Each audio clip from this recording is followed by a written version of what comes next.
On sait évidemment les besoins en investissement en infrastructure sont colossaux. Le fait d'avoir un code postal en Europe, c'est déjà la source d'une décote. C'est vrai que chez nous, ça reste une classe d'actifs qu'on évite. Et dans le même temps, on sait que les États sont dans l'incapacité de dépenser encore plus qu'ils ne le font aujourd'hui. Il y a une certitude pour 2025. Donc, aux investisseurs qui sont sur des gains importants après 2024,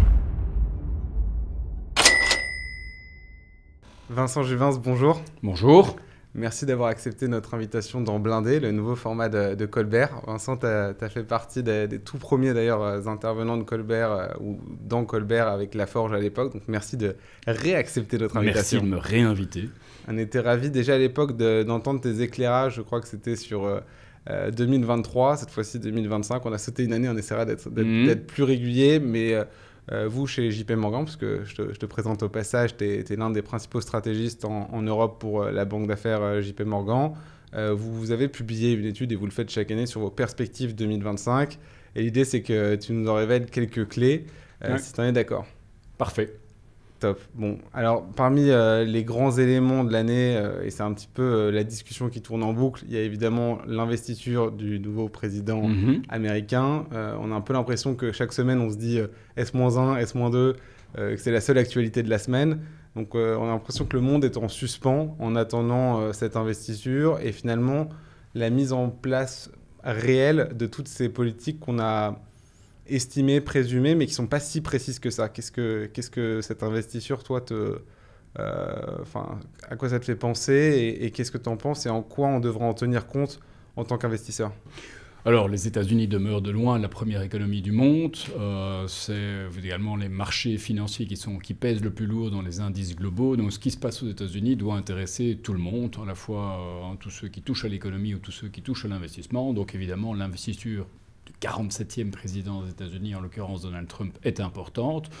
Elle amène son lot de certitudes, à la fois un président qui va mettre l'Amérique au premier plan, en tout cas de ses préoccupations, qui va faire en sorte que l'économie se porte bien, avec en tout cas en répondant aux demandes des entreprises, moins d'impôts, moins de tracasseries administratives, moins de régulation. Donc ça a été relativement salué par Wall Street ces dernières semaines. Le S&P 500 termine l'année 2025 sur une performance de 25% pour la deuxième année consécutive. En tout cas, c'est dire qu'il y avait vraiment de l'enthousiasme outre-Atlantique par rapport à l'arrivée de Donald Trump. Alors, si cette investiture est attendue je dirais aussi si importante pour beaucoup, c'est qu'il y a quand même encore un certain nombre d'incertitudes que certains aimeraient bien voir clarifiées, notamment par rapport aux droits de douane qui seront effectivement déployés par les États-Unis vis-à-vis de ses partenaires commerciaux, à commencer par la Chine et l'Europe. Également, en ce qui concerne la politique migratoire, on a vu dernièrement que le marché de l'emploi reste tendu aux États-Unis et je dirais tout durcissement de la politique migratoire serait pas bonne pour le marché de l'emploi, créerait des tensions sur les salaires et donc de l'inflation, et puis priverait les États-Unis de ressources indispensables à leur développement.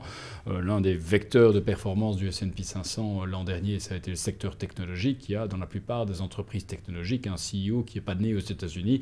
Ceci montre évidemment l'importance évidemment de ces flux migratoires pour l'essor économique des États-Unis. Je voudrais néanmoins dire qu'en Europe, on attache peut-être trop d'importance au présidentiel américain. On a oublié cette année de se concentrer sur nos propres élections européennes qui étaient un exercice démocratique ô combien plus important. Il y a plus de gens qui ont voté en Europe que d'Américains. Donc c'était sur le plan démocratique un exercice plus important. Et on voit évidemment on continue en tout cas à gérer finalement les conséquences des élections européennes, notamment en France où on a évidemment un gouvernement qui est relativement instable. On a quand même des difficultés à faire passer des réformes et des budgets. Même chose en Allemagne, même chose dans un certain nombre de pays européens.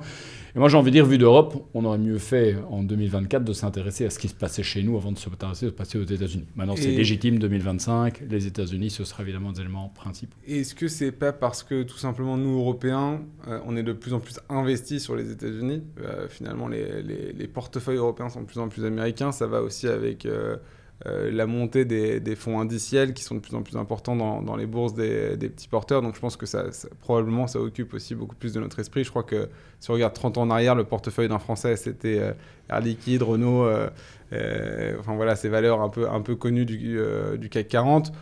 Aujourd'hui, c'est notamment pour les plus jeunes investisseurs, on a de plus en plus des allocations indicielles et ces allocations indicielles sont quand même très très US représenté. Donc je pense que cette attention, en tout cas des investisseurs, elle n'est pas non plus choquante, mais effectivement d'un point de vue civique et domestique, ça se est comprend. Compréhensible. Cela étant, je ne dirais pas que la plupart des investisseurs ont fait le choix des États-Unis au début de l'année 2024. Cet intérêt pour les États-Unis est venu sur le tard. Pour ceux qui ont fait le choix de la gestion indicielle globalisée, pour autant qu'ils l'aient fait, alors ils ont évidemment suivi ce mouvement sur les États-Unis, évidemment. Maintenant, moi j'observe qu'en Europe, parce que je vois votre slogan derrière, mettez votre épargne au service de votre ambition, c'est qu'on a toujours une part de cash dans les portefeuilles qui est trop élevée. En France, par exemple, on est entre 30 et 35% du patrimoine financier des ménages qui est en cash et dépôt. C'est beaucoup, c'est plus que 2 fois le niveau qu'on a aux États-Unis. On est à peu près à donc les gens ne sont pas si investis que ça, toujours. Non, et je dirais que le français est en général même un petit peu plus prompt à prendre des risques. Les Allemands, par exemple, ont 40% de cash en portefeuille. Donc tout ça pour dire aussi que, en tout cas, il y a encore du travail à faire sur l'allocation, en tout cas financière des particuliers en Europe, et il faut absolument pouvoir canaliser cette épargne vers les marchés financiers, et ce sera évidemment ce à quoi s'emploieront les législateurs européens, avec l'espoir évidemment qu'on puisse les canaliser vers les marchés européens. On n'en est pas encore là. Pour l'instant, c'est Wall Street qui attire toute l'attention et qui attire tous les flux. Et évidemment, on continue sur cette... Et au-delà des fonds indiciels, je me permets un petit slogan old school des marchés financiers, mais lié aux performances passées pour le coup, parce qu'on a, je crois, 4 fois 20% sur les 6 dernières années au moins de performance sur le S&P. Je crois que c'est jamais arrivé en 100 ans. 2 fois 20%, c'est pas arrivé depuis... 2 fois plus de 20%, c'est pas arrivé depuis 95-96, il me semble. Donc, on dit souvent « buy the rumors, sell the facts ». Là, en l'occurrence, les facts sont là. C'est-à-dire que la rumeur Trump, la rumeur des politiques associées, très expansionnistes, avec une politique fiscale très accommodante, en fait, tous ces éléments-là, ils étaient un petit peu anticipés par les marchés. Il y a eu, effectivement, post-élection, il y a eu une nouvelle explosion, alors qu'on se disait, quelle est la réserve de performance des marchés américains qui était déjà bien partie sur l'année ? Est-ce qu'il en reste, en fait, de la performance, ou est-ce que, finalement, même si on est convaincu de tous les fondamentaux, et on reviendra peut-être sur quelques thématiques fortes comme l'IA un peu plus tard, mais est-ce que tout n'est pas dans les prix, comme on dit finalement aujourd'hui ? En tout cas, les analystes s'attendent à une croissance bénéficiaire aux États-Unis de l'ordre de 15% pour cette année. Alors, toujours l'avantage au secteur technologique par rapport aux autres secteurs, même si on voit qu'il y a un rééquilibrage, un petit peu moins d'attente sur le secteur technologique, un petit peu plus d'attente sur les autres secteurs. Donc, de manière générale, les perspectives de croissance bénéficiaire aux États-Unis sont relativement favorables. Ça veut dire qu'il est possible d'avoir une performance positive pour le marché d'actions américain, et que celui-ci devienne moins cher dans le même temps. Je rappelle que l'indicateur de cherté ou de prix du marché s'exprime en cours-bénéfice. Si les bénéfices montent de 15%, mais que le marché fait moitié moindre, il sera devenu évidemment moins cher dans l'intervalle. Et globalement, si j'observe ce que mes confrères attendent pour le marché américain cette année, c'est comme on dit en jargon high single digit, entre 5 et 10%. Ça veut dire qu'ils s'attendent à une nouvelle progression, moindre que l'an dernier, et un marché qui deviendrait un peu moins cher dans la foulée. Un scénario relativement bénin. Alors statistiquement, ça arrive rarement. Ce sera soit de nouveau 20, soit on aura peut-être moins 10. Mais enfin, il y a quand même matière à rester investi. Après 2024, je crois qu'il ne faut pas spécialement avoir le vertige. Peut-être que 2025 ne sera pas une si bonne année que cela. C'est difficile, même pour les stratégistes que je représente ici dans cette interview, d'avoir des certitudes à cet égard. Il y a des fondamentaux, des facts qui sont relativement porteurs, me semble-t-il. Mais on verra évidemment comment l'environnement général évoluera. On a des valeurs américaines qui sont chères, qui sont pricées pour la perfection, mais qui nous l'offrent jusqu'ici. Après chaque saison de résultats, évidemment, les résultats du secteur de la tech et des autres secteurs ont été scrutés avec attention. Et jusqu'ici, on a eu des résultats largement au-dessus des attentes, qui ont pu tous soutenir les bourses. Donc, aux investisseurs qui sont sur des gains importants après 2024, je recommanderais de rester investis, mais de réaliser que 2025 pourrait vraisemblablement être plus volatile. Ça, c'est un point important, c'est qu'il y a une corrélation quand même entre les cours et les bénéfices, ce qui était moins le cas dans les années 2000, avec lesquels on compare souvent les niveaux de valorisation actuels en termes de multiples, mais là où en fait les multiples s'étaient disloqués en fait par rapport aux bénéfices qui étaient restés. En 2000, on achetait des valeurs sur base du nombre de clics qu'il y avait sur leur site internet, sans vraiment comprendre. Il n'y avait pas de monétisation encore de cette nouvelle économie, l'économie internet et autres. C'est quelque chose qu'on a vu, mais 15 ans plus tard. Donc cette nouvelle économie internet, on l'a vu, on est en train de la faire ensemble notamment. Donc elle est réelle aujourd'hui. Par contre, l'économie, enfin en tout cas la thématique IA ou tech aujourd'hui, c'est quelque chose qui est déjà monétisé aujourd'hui, que ce soit par les gens qui nous vendent des services style OpenAI et ainsi de suite,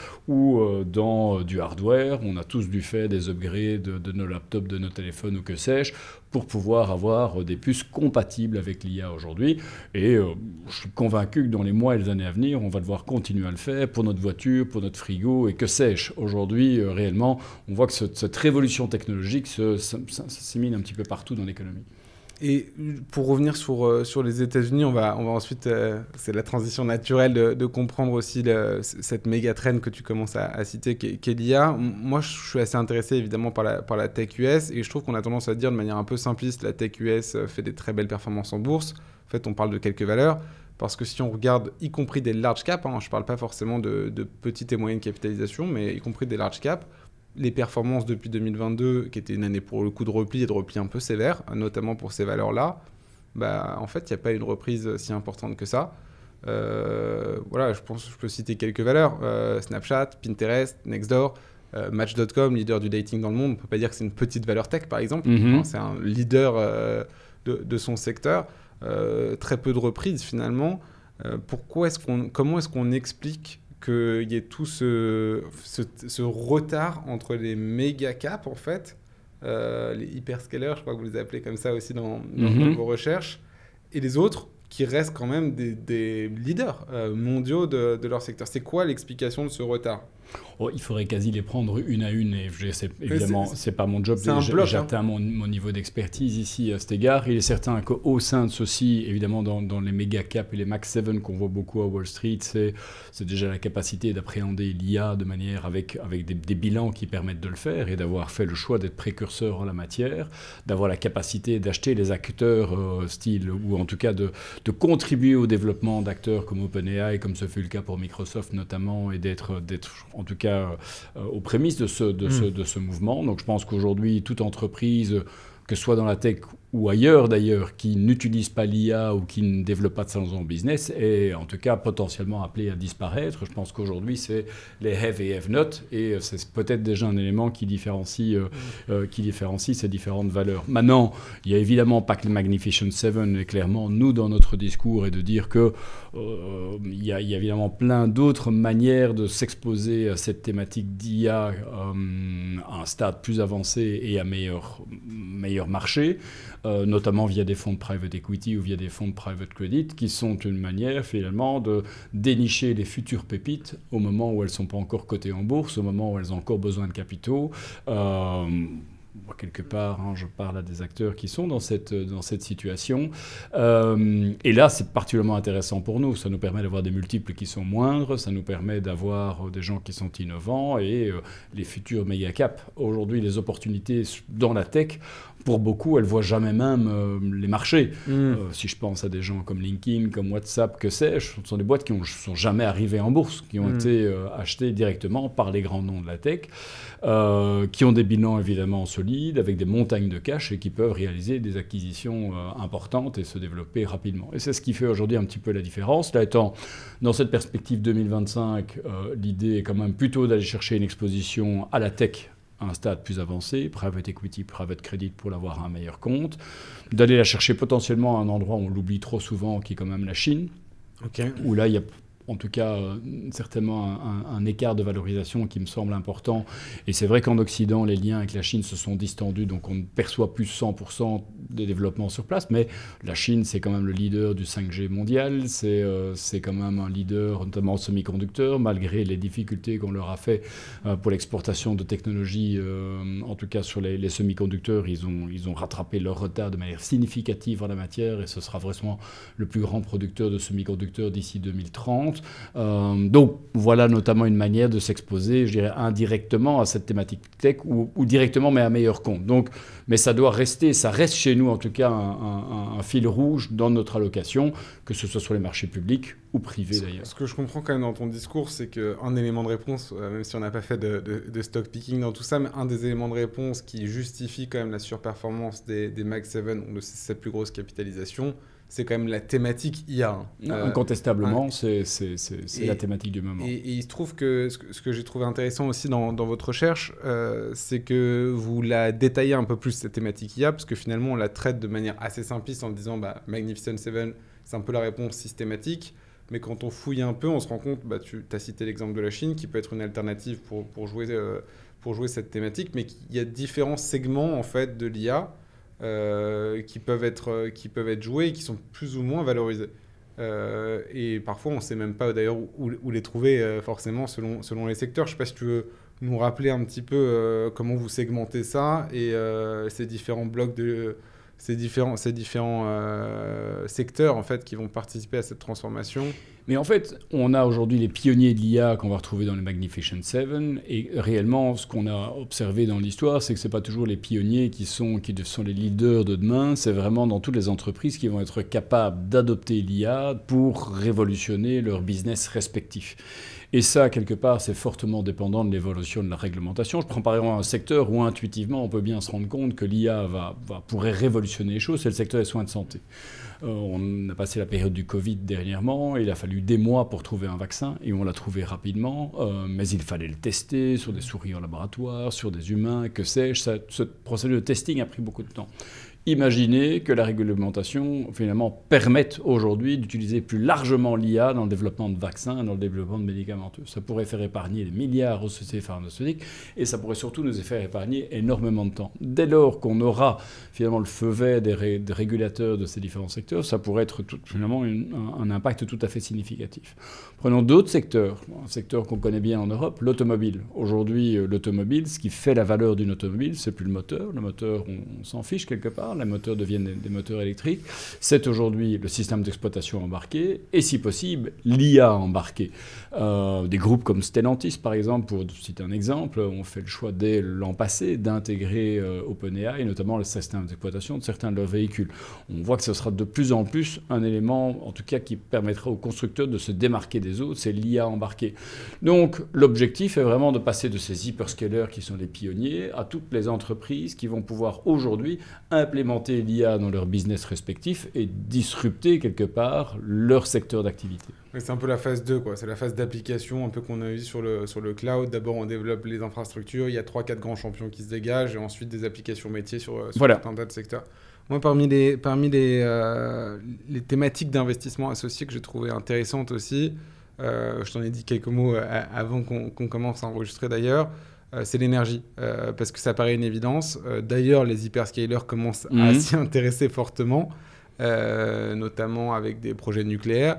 Et là, on ne sait pas forcément comment... en tout cas, j'ai pas intuitivement d'idée d'investissement. Est-ce qu'il y a déjà des opportunités d'investissement associées à l'énergie appliquées à cette thématique? Est-ce que c'est quelque chose qui est purement économique et long-termiste, ou est-ce que c'est déjà... des paris qu'on peut faire ou des choses qu'on peut ajouter à notre portefeuille? Et finalement, ça renvoie aux questions des énergies au global et des matières premières qui sont pas forcément d'ailleurs les grands gagnants, hormis quelques métaux de l'année précédente. Mais l'énergie est évidemment indispensable. L'intelligence artificielle, les data centers, pour la servir, évidemment, sont gourmands en énergie. Et indépendamment du contexte politique, donc on prête à Trump, en tout cas, des velléités d'être plus pro-énergie fossile qu'énergie renouvelable. On pourra bien avoir une configuration en 2025 et au-delà où on continuera à avoir les énergies renouvelables relativement bien performées. D'ailleurs, paradoxalement, c'est ce qu'on a vu durant la première présidence de Donald Trump. Le pétrole et les secteurs pétroliers étaient fort en difficulté sous le premier mandat de Donald Trump. Et pourtant, il disait déjà à l'époque, drill, drill, drill, c'était déjà son mantra, tandis que le secteur des énergies renouvelables, alors qu'il s'était désengagé des accords climatiques de Paris, a excessivement bien performé. Ça montre qu'il faut, je dirais à ma première réponse, parfois nuancer un petit peu aussi l'impact d'une présidence américaine sur les marchés et sur l'évolution des secteurs. Moi, je n'exclus pas que le secteur des énergies renouvelables, notamment parce que les acteurs de l'IA, les acteurs de la tech cherchent à diversifier leur mix énergétique, continuent à être à se porter relativement bien au cours des prochains mois et des prochaines années. Alors, il est certain que pour alimenter les data centers, il est important d'avoir un mix énergétique diversifié pour assurer notamment la pérennité en toutes circonstances de l'approvisionnement énergétique. Donc c'est vrai que pour supplémenter, gérer les sources d'énergie classiques, on voit que lorsqu'un data center est installé, et souvent les contextes réglementaires y imposent, on va avoir un toit en panneaux solaires, on va avoir une centrale, que sais-je moi, soit géothermique là où c'est possible. On installe beaucoup de data centers dans les pays nordiques notamment avec ce type d'installation, ou en fonction de la configuration de l'environnement, ce sera plutôt de l'éolien ou que sais-je. Mais donc les acteurs du secteur font clairement un choix pour le renouvelable, en partie en la matière. Vous mentionniez à juste titre le fait que le nucléaire est aujourd'hui à nouveau reconsidéré. C'est quelque chose qu'il faut en tout cas remettre dans un contexte plus large, évidemment, de la guerre en Ukraine et à nouveau de cette sécurité énergétique qui est absolument indispensable pour ces acteurs. Donc je pense que la diversification du mix énergétique, ça va rester un sujet. La constitution de réseaux intelligents va être un sujet également pour pouvoir gérer cette diversification du mix énergétique. Paradoxalement, l'IA sera peut-être une solution. C'est un peu l'histoire de l'œuf et de la poule. L'IA nous permettra sans doute de mieux aborder des thématiques telles que ces Smart Grid, qui est un projet notamment dans lequel en Europe on est beaucoup plus avancé. Il y a un problème de capacité, il faut les développer, et le nucléaire semble, en tout cas pour les acteurs du secteur, indispensable à cet égard. Mais en tout cas, la diversification du mix énergétique, pour moi, c'est une évidence. L'IA aidera mieux à gérer ces smart grid, comme on les appelle, tout en obligeant, en consommant davantage d'énergie. Ça veut dire que là aussi, à ceux qui cherchent les champions de demain, ils se trouvent peut-être pas nécessairement aux États-Unis. On sait que sur tout ce qui est sur transition énergétique, technologie énergétique de pointe, l'Europe a quand même, dans bien des domaines, un avantage, comme la Chine, comme le Japon par exemple, moins les États-Unis par exemple. Ça fait plaisir d'entendre des choses positives sur l'Europe. Voilà. Ok, justement, bonne transition. Donc les États-Unis, on l'a compris, avec ce drive très fort sur la technologie, cette attente quand même pro-business associée à cette nouvelle mandature. Une mandature pro-business en interne, ou en tout cas domestique, un peu moins pro-business en externe, avec des politiques commerciales annoncées qui font peur. Qui font peur à la Chine, ça on était habitué. Je crois que d'ailleurs les exportations ou les échanges entre la Chine et les États-Unis ont baissé de moitié déjà sur la première mandature Trump. Donc on a déjà une partie de cette transformation qui est en place, mais qui fait peur aussi à l'Europe et qui fait un peu peur aussi aux voisins canadiens plus récemment. Ça, c'est un peu des nouveautés de cette nouvelle mandature. Comment on doit aborder ça ? Et là, je dirais peut-être plus nous, Européens, déjà dans un premier temps, comme investisseurs européens dans nos propres actions, mais plus globalement comme Européens. Comment est-ce qu'on l'aborde ?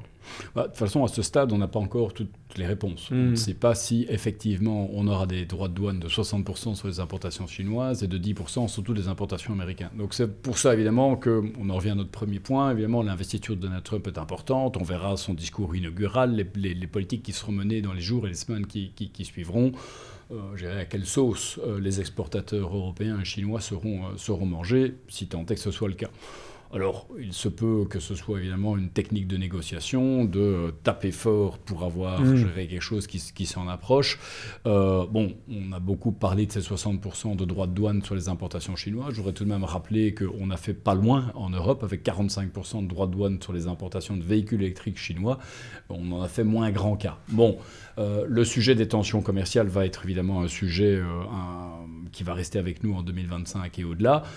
Certainement, peut-être Trump a marqué un point d'inflexion durant son premier mandat, mais finalement, on est resté sur une ligne dure durant la présidence démocrate de Joe Biden. Donc, depuis lors, les liens ont continué à se distendre quelque part entre l'Occident et les États-Unis, en tout cas de manière optique, parce que c'est vrai que les importations en provenance de Chine ont fortement diminué aux États-Unis, mais la Chine exporte davantage au Mexique et le Mexique exporte davantage aux États-Unis. Donc, quelque part, il se passe quelque chose un petit peu sous les radars. C'est ça le nearshoring et le friendshoring, c'est ça ?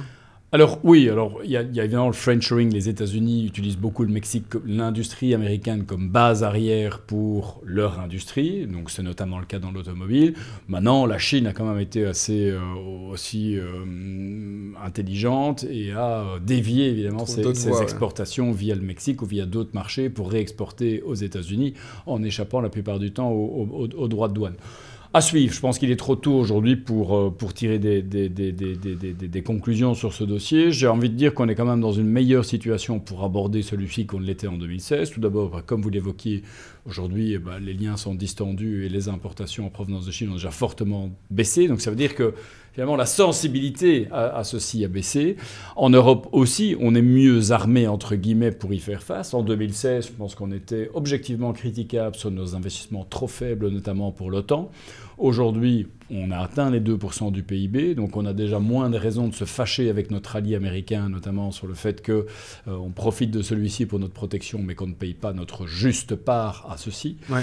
En 2016, et toujours aujourd'hui, on a un excédent commercial vis-à-vis des États-Unis parce qu'on exporte plein de choses aux États-Unis et que les États-Unis, évidemment, sont un gros marché de consommation. Cet excédent, on a des manières de le réduire. On le réduit d'ailleurs aujourd'hui parce qu'on importe davantage aux États-Unis. Alors, si on fait 2% de dépenses de notre PIB en défense, on achète aux grandes dames de l'industrie de la défense française beaucoup d'armes américaines. Donc, on achète beaucoup aux États-Unis de ce point de vue-là. Depuis la crise, la guerre en Ukraine, on a évidemment troqué notre gaz russe pour du gaz américain. Ursula von der Leyen a rappelé dernièrement qu'on pouvait encore en faire davantage sur ce plan. Et d'ailleurs, Donald Trump entend déréguler pour autoriser la construction de nouveaux terminaux gaziers et donc l'exportation de gaz vers l'Europe. Et puis, troisième point, l'Europe exportait beaucoup d'automobiles aux États-Unis. C'était notre spécialité, ça l'est toujours en 2016, mais des véhicules thermiques pour l'essentiel. Les automobiles, les exportations automobiles ont connu une chute de 20% sous Donald Trump. J'avais envie de dire, on est déjà dans une situation qui est largement détériorée. Mais surtout, on importe aujourd'hui davantage de véhicules américains, ce qui n'était pas le cas. Combien de Cadillac, de Buick ou autres voyez-vous dans nos rues en 2016 ? Très peu. Aujourd'hui, Tesla est omniprésente dans nos rues, que ce soit à Paris, à Amsterdam, à Londres ou ailleurs. J'étais dernièrement à Monaco, pourtant plus connu pour ses belles italiennes et autres. J'aime autant vous dire que là, des Tesla, on en voyait beaucoup aussi. Donc voilà, tout ça pour dire qu'entre 2016, depuis 2016, quelque chose qui s'est passé notamment dans le marché automobile, qui a finalement rien à voir avec Donald Trump ou avec les droits de douane, mais qui nous permet aujourd'hui de réduire cet excédent commercial vis-à-vis des États-Unis. De ce que je comprends de ce que tu me dis, c'est que finalement, c'est quand même des postures commerciales qui devraient s'équilibrer avec des choses à remettre un petit peu, en tout cas dans l'ordre, selon le nouveau président, notamment ses budgets militaires, mais pas de changement structurel. En tout cas, ce qu'on peut voir, c'est que les investisseurs, eux, ils ont bien boudé l'Europe ces derniers temps. Et tout à l'heure, tu citais effectivement les multiples sur bénéfices. C'est bien de parler de prix d'action, mais c'est quand même mieux de parler de valorisation et de valorisation comparable. Là, je crois qu'on est 50%, on a 50% de décote entre le FTSE et le S&P 500. Donc le FTSE, c'est le marché anglais. Et on a 35% de décote entre le MSCI Europe, donc l'indice européen, et le S&P 500. Donc là, c'est des décotes qui sont colossales et qui ne sont pas forcément normales si on regarde derrière nous. Enfin, en tout cas, c'est pas quelque chose dont on est finalement si accoutumé. Comment on observe ça? Comment on commande ça? Est-ce qu'on doit continuer à bouder et à être pessimiste, ou est-ce que finalement on finit par créer des vraies opportunités ici en Europe? Bon, pour l'Europe, en tout cas économiquement, c'est un peu, je reprends souvent la formule d'Al Gore pour le climat, c'est trop tard pour être pessimiste. Donc maintenant, c'est sans doute trop tôt que pour entrevoir réellement une phase plus porteuse pour les marchés européens. Malheureusement, et les observateurs qui soulignent le caractère bon marché du marché européen ont raison, mais c'est souvent le seul argument. Ou le principal. On reviendrait sur l'Europe parce que c'est bon marché par rapport aux États-Unis. En termes de croissance bénéficiaire, on est en dessous de ce qui se passe aux États-Unis. En termes de profondeur de marché, liquidité et autres, c'est souvent des métriques qui sont moins favorables à l'Europe. Donc il y a quand même à la fois des raisons pour lesquelles le marché américain est valorisé comme il l'est. C'est un marché plus défensif aussi, moins volatile. Le VIX est structurellement moins élevé que le VIDAX en Europe. On a des marchés plus volatiles. Ça tient à pas mal de paramètres, et notamment le fait que le marché européen existe pour les gérants professionnels, mais pas encore pour les particuliers. Le particulier français regardera évidemment traditionnellement son CAC 40 et ainsi de suite. Mais voilà, malgré tous les efforts d'Euronext, on n'a pas encore finalement un marché européen qui soit bien intégré. C'est d'ailleurs une remarque que faisait dernièrement Mario Draghi dans son rapport sur la compétitivité pour l'Europe. Voilà, continuer à fusionner ces marchés, à les homogénéiser, serait en tout cas une manière de tirer davantage de valeur des marchés européen. Et les entreprises elles-mêmes sont évidemment conscientes de cela. Rappelez-vous le cas Total l'an dernier.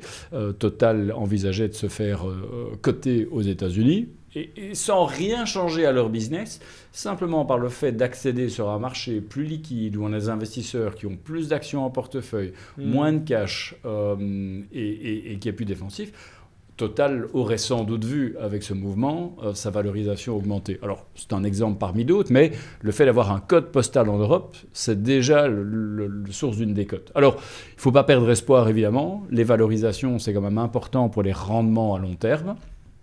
Et clairement, on a des valorisations attractives. En tout cas, on est bien payé en Europe pour attendre des jours meilleurs. Donc, c'est clair qu'on est plus positif sur les marchés américains à l'entame de 2025 que sur les marchés européens. Par contre, je ne me resterai pas trop décalé par rapport au poids neutre de l'Europe en portefeuille, en ce sens qu'on est payé entre 3 et 5% de dividendes pour rester investi sur ces positions.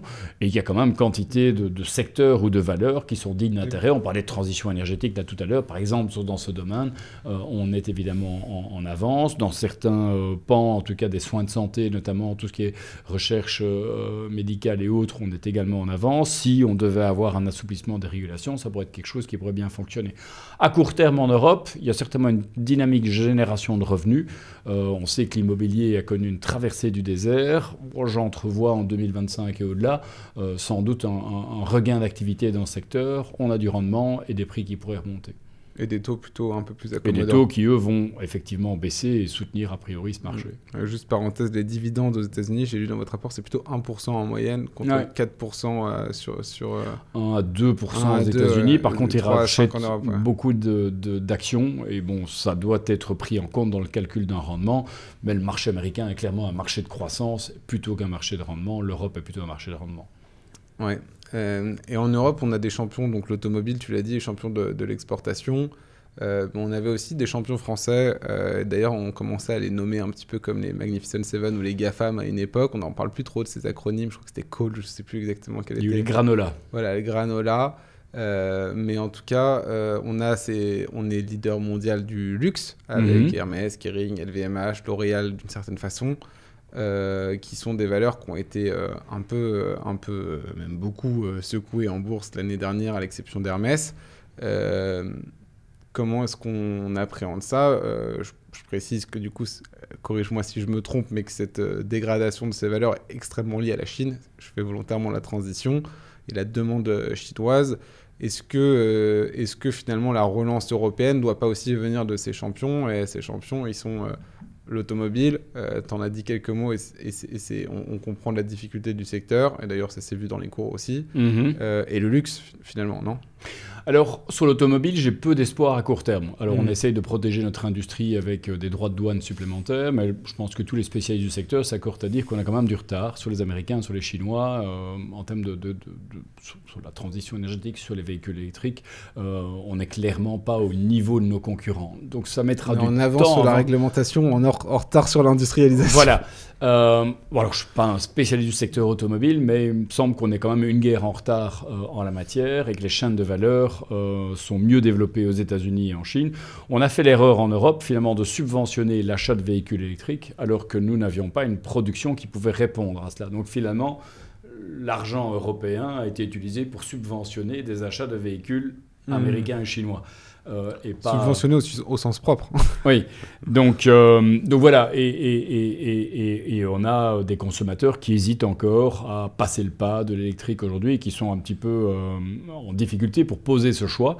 Donc on a non seulement perdu des parts de marché au niveau de notre industrie automobile, à la fois en Europe mais mondialement, mais on voit également que le nombre d'immatriculations en Europe baisse. Donc il reste toujours inférieur au niveau pré-Covid.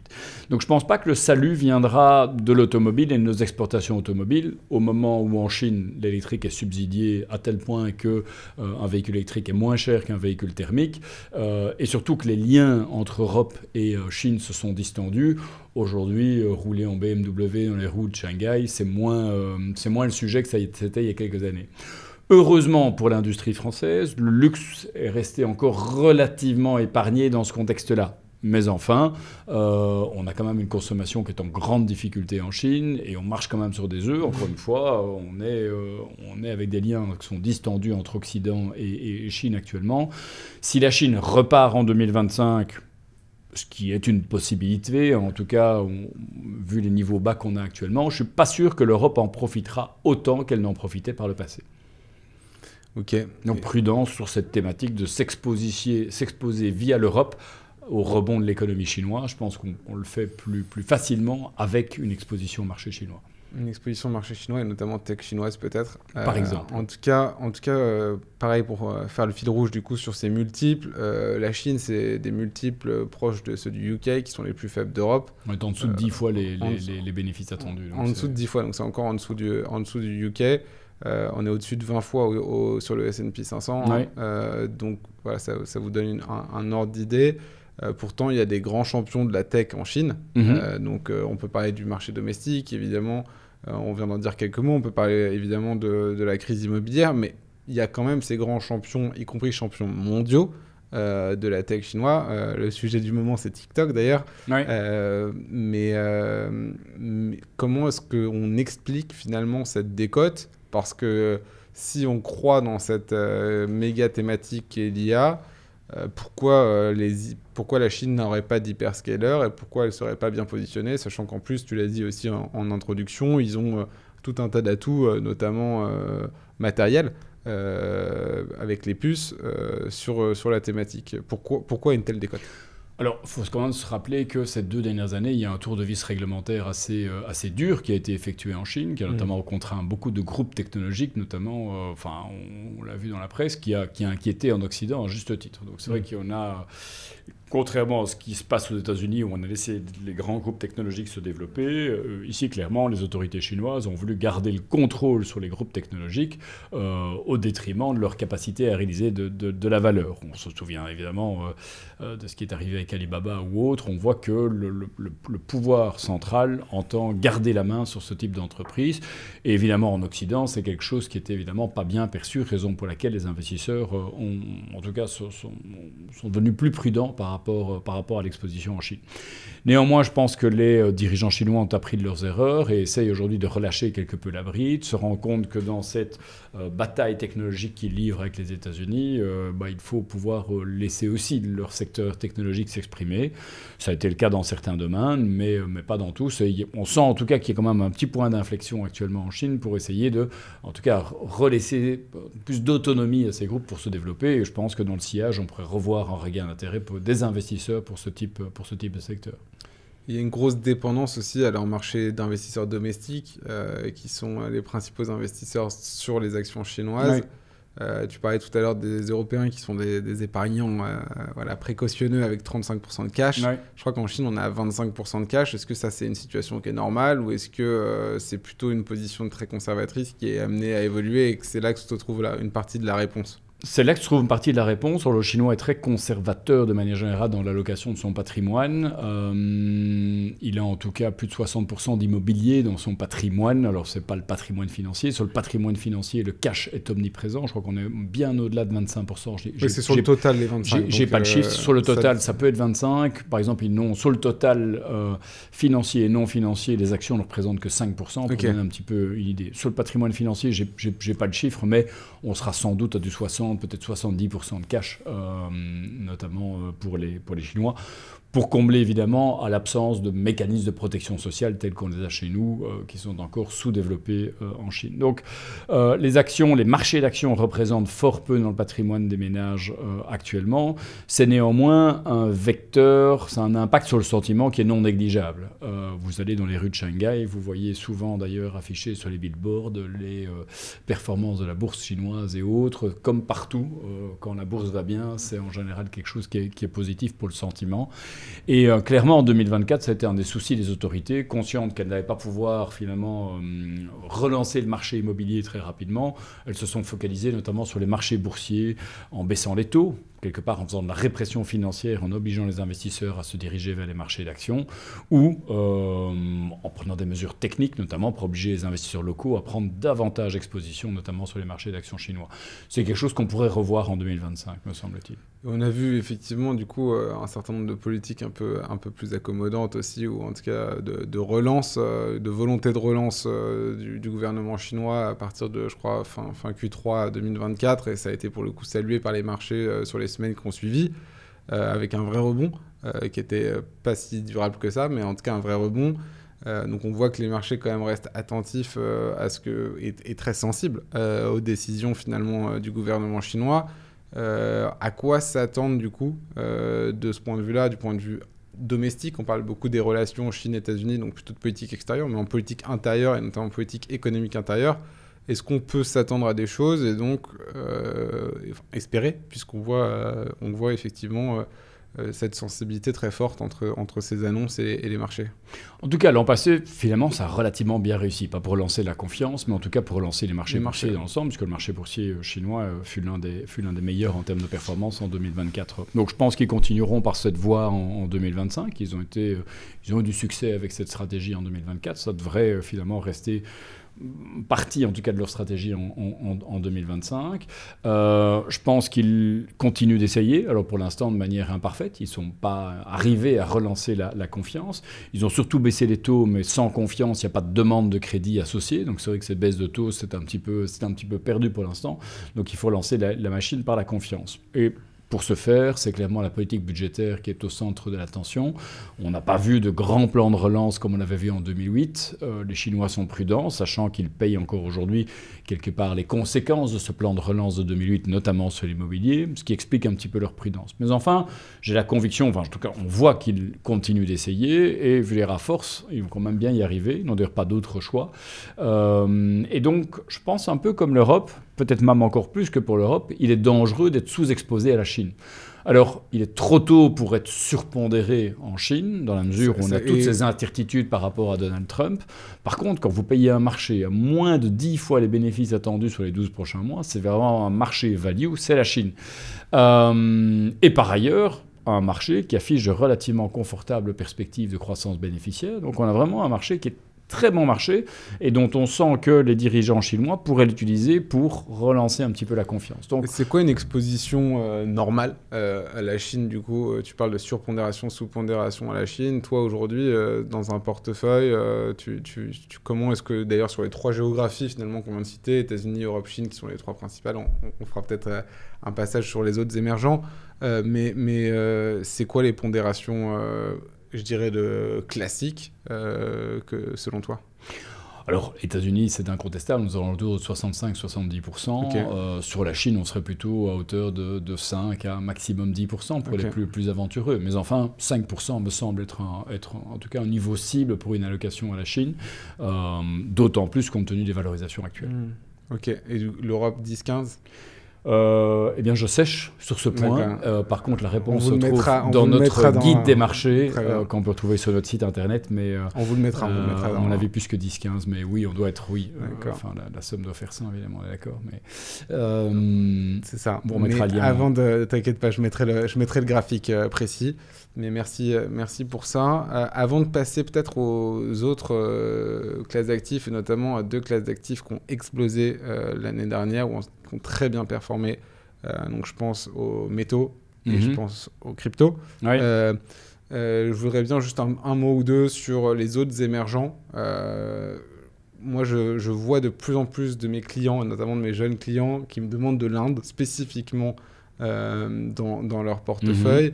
L'Inde qui a eu plutôt ses années de gloire un petit peu avant l'année dernière, même si c'est pas ridicule les performances actuelles, mais on est un peu en deçà il y avait une vraie surperformance indienne sur 10-15 ans qu'on retrouve un peu moins ces dernières années. Peut-être il y a d'autres géographies que je cite pas ici. Quel est ton avis sur les autres émergents dans l'ensemble? Est-ce qu'il y a une ou deux géographies qu'il faut regarder plus spécifiquement? Moi, il y en a une que j'aurais aimé vraiment mettre en exergue, qui est trop peu présente dans les portefeuilles, c'est le Moyen-Orient. Émirats Arabes Unis, Koweït, Arabie Saoudite, Oman dans une moindre mesure, sont autant de pays qui diversifient aujourd'hui leur économie à une vitesse insensé.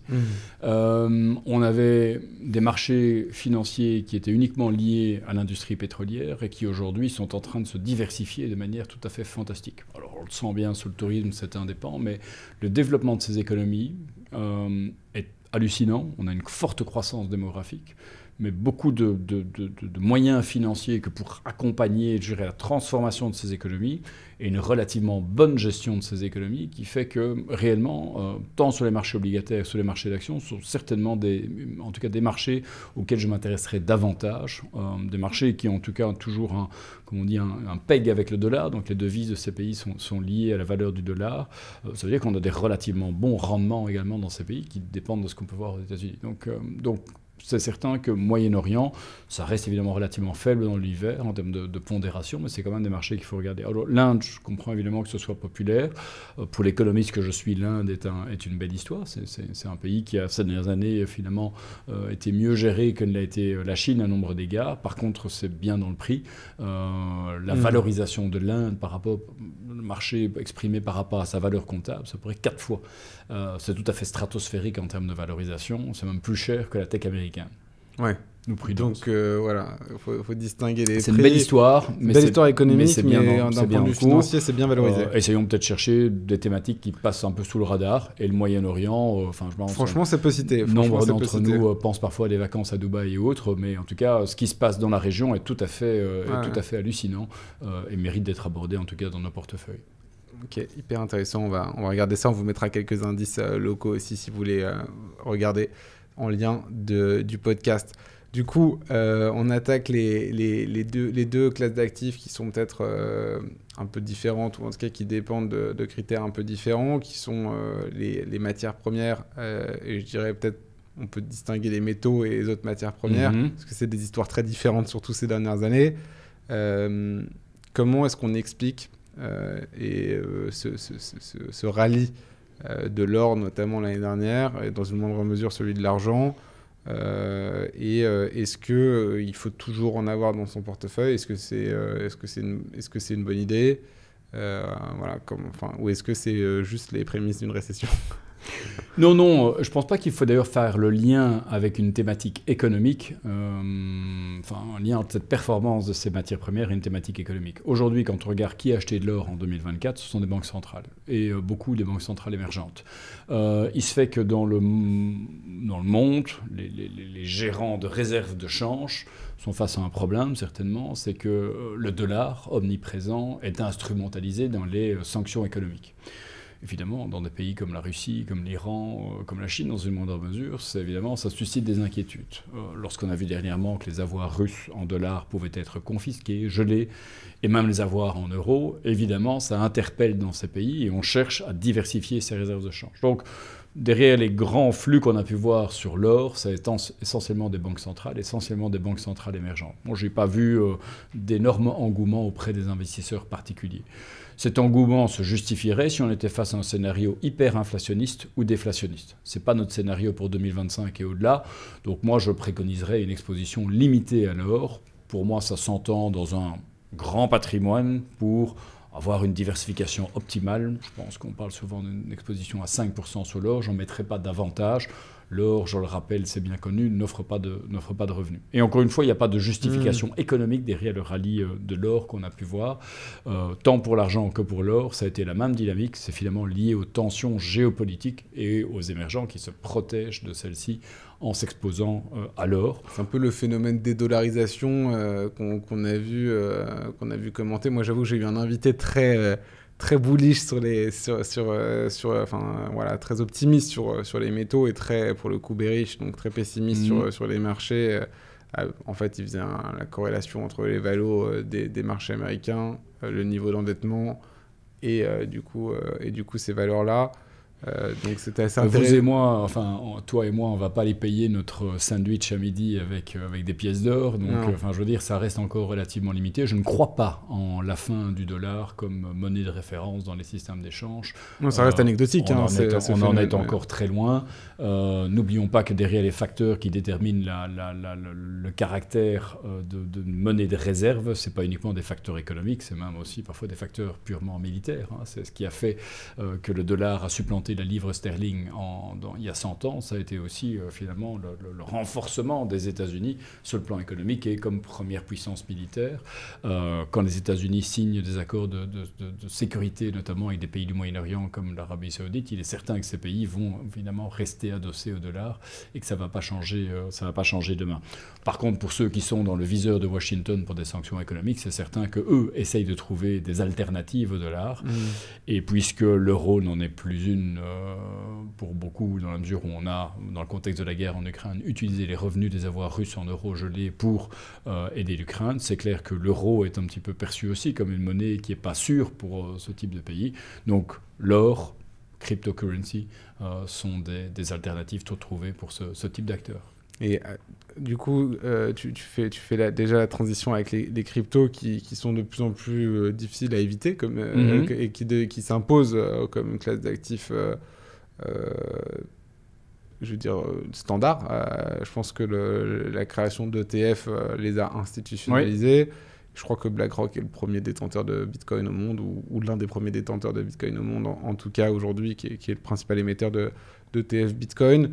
On a eu un rallye qui s'est fait un peu en contre-courant, ou en tout cas en deux temps, c'est-à-dire qu'on attendait, je crois, avec le halving du mois d'avril, où les crypto-enthousiastes attendaient au travers de ce halving un bull run, donc une forte croissance. Elle n'est pas arrivée, elle est arrivée un peu plus tard dans l'année, et elle est arrivée de manière un peu étonnante finalement. En tout cas, je crois que c'est la première fois que ça arrive post-élection.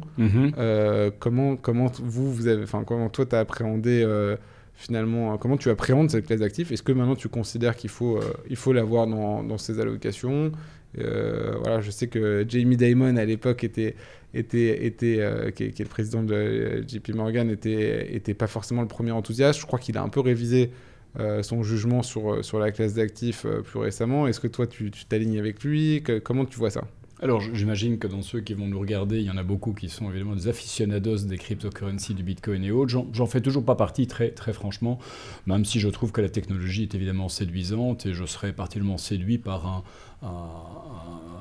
e-euro par exemple, mais enfin une monnaie officielle qui devienne une crypto. Ça je vois beaucoup de potentiel là-dedans.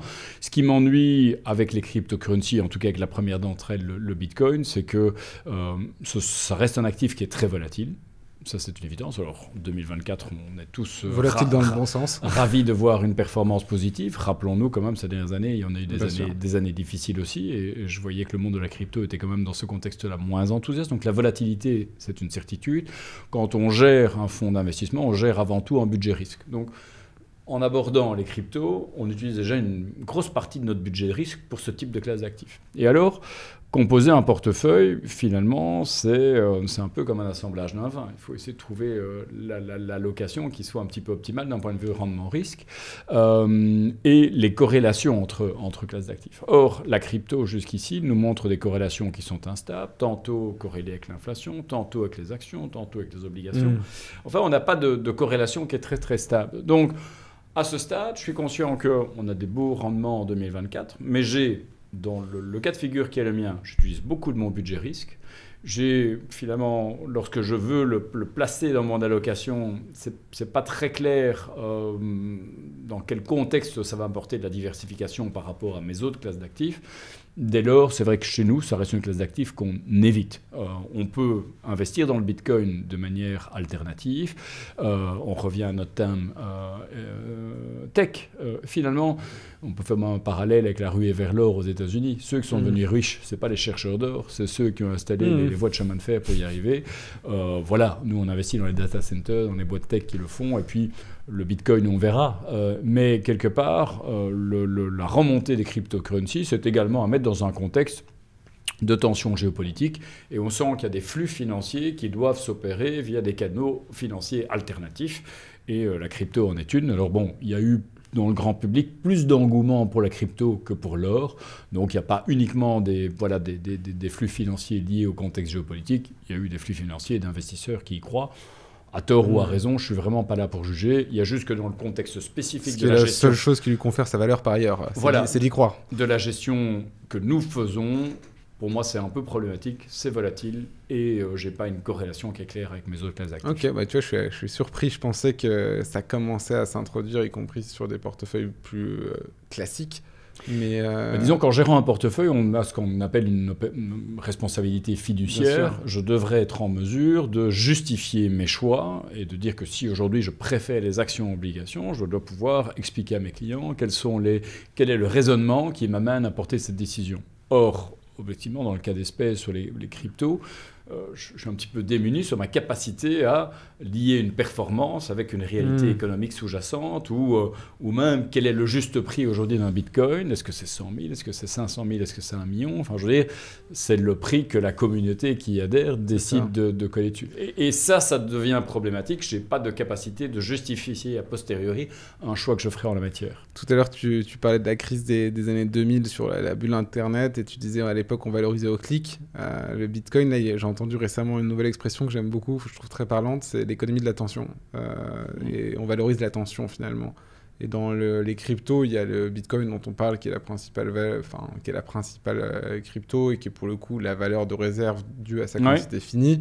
Mais il y a aussi tout ce qu'on appelle les meme coins ou les shitcoins qui en fait ne sont valorisés pour le coup que par l'attention qu'on y prête. La plus connue, c'est le Dogecoin, dont Elon Musk avait été un ambassadeur. Je m'étais amusé à regarder. Il y a 13 valeurs du CAC 40 qui ont une capitalisation supérieure au Dogecoin.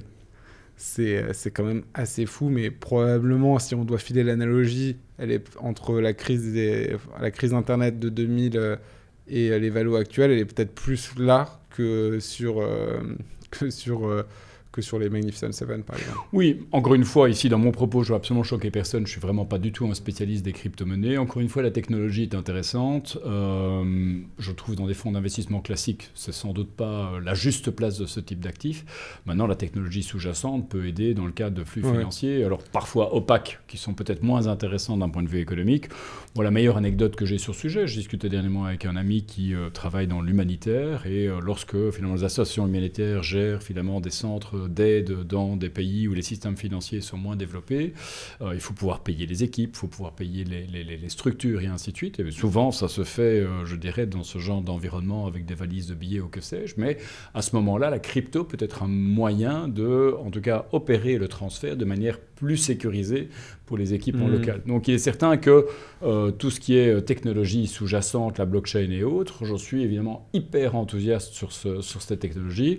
Voilà, même dans l'humanitaire, ça peut être une solution. Mais c'est autre chose. À l'absence de système financier effectif. Et là, c'est intéressant. Ok, très bien. Peut-être pour conclure aussi l'épisode, même si j'ai quelques petites questions à te poser pour finir. Si on devait du coup résumer un peu vos perspectives en termes de stratégie d'investissement, on a bien, je pense, fait le tour en termes de macro, tes grandes convictions, les thématiques, les dynamiques géographiques. Une fois qu'on s'est dit ça, qu'on a planté le cadre, comment on fait les bons choix. On a commencé à donner quelques pondérations sur des portefeuilles. Là, je pense qu'on a plutôt cette logique de portefeuille coté. Quand on regarde notamment les portefeuilles modèles sur les family office, donc les plus grosses fortunes, on voit que les actifs alternatifs ont une place de plus en plus importante. Donc quand on actif alternatif, c'est notamment tout le non coté. Ouais. Comment toi, quelles sont tes convictions et celles de la banque sur ce non coté? Est-ce qu'il faut en avoir dans son portefeuille l'année prochaine ou cette année? Il me semble, oui, d'ailleurs le régulateur l'encourage. Alors, juste pour remettre le cadre, il y a une certitude pour 2025. Tout le reste sera du domaine de l'incertitude et certes des convictions. La BCE va continuer à baisser les taux en 2025. Donc ça, c'est une certitude. On a vu le rendement du livret A passer de 3 à 2,5. C'est quelque chose qui pourra encore se produire cette année. En tout cas, sur les dépôts bancaires, le cash et ainsi de suite, tous les gens qui nous occupent doivent se réaliser que le cash va rapporter moins fin de l'an prochain. Donc ça, c'est la première chose. Quand on sait ça, on sait qu'on a plutôt intérêt à mettre ce cash, finalement, en action pour éviter de voir son rendement inexorablement baisser. Alors, on a toutes les raisons du monde de rester investi sur d'autres supports parce que se remettre en cash, ce serait l'assurance de voir son rendement baisser et de mettre ce cash à l'œuvre. Alors, finalement, aujourd'hui, nous, on est toujours dans un contexte où la croissance demeure positive. Aux États-Unis, envie d'avoir une exposition au marché d'actions, plutôt sur ceux qui affichent la rentabilité la plus importante, c'est-à-dire au marché américain, et plutôt prudent sur les autres marchés. Alors plus prudent, ça ne veut pas dire qu'on est à zéro. On a parlé des marchés européens, on a du dividende et ainsi de suite. C'est quelque chose qu'on est relativement bien payé pour attendre. Donc dans ce contexte de croissance économique, d'atterrissage en douceur et de baisse de taux, je pense que s'exposer au marché actions en alternative au cash est une bonne décision. D'autant plus qu'on a à notre disposition des moyens de se protéger si on a tort sur cet atterrissage en douceur. Imaginons qu'on ait une récession. Dans notre portefeuille, on peut aujourd'hui avoir des obligations en portefeuille. Vous avez relativement bien payé, presque 5% aux États-Unis. Donc ça veut dire qu'on a vraiment un bel amortisseur. On l'a d'ailleurs vu en août 2024, lorsque les marchés boursiers ont fortement corrigé, les obligations souveraines ont bien performé. Donc on peut prendre du risque. On l'a moins vu en 2022, mais oui. On ne l'a pas vu en 2022 et ça m'amène à votre question initiale, à ta question initiale sur les alternatives. On va y venir. Mais donc, on investit d'abord en actions.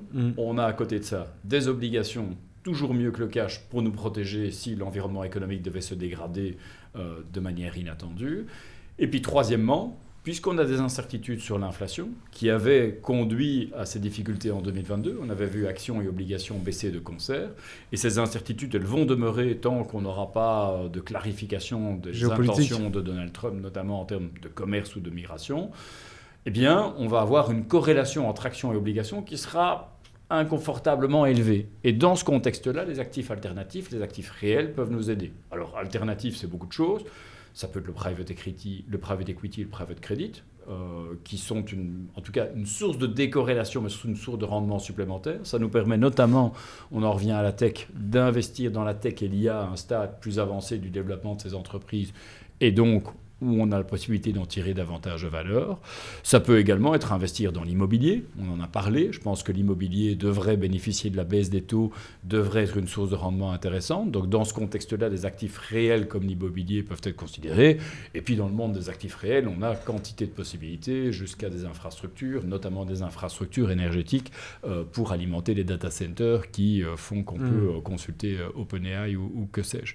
Donc finalement, la boucle est bouclée. On part de ce monde d'action, mais derrière, on a quelques autres éléments de réponse si les choses devaient mal se passer, tant sur la croissance que sur l'inflation.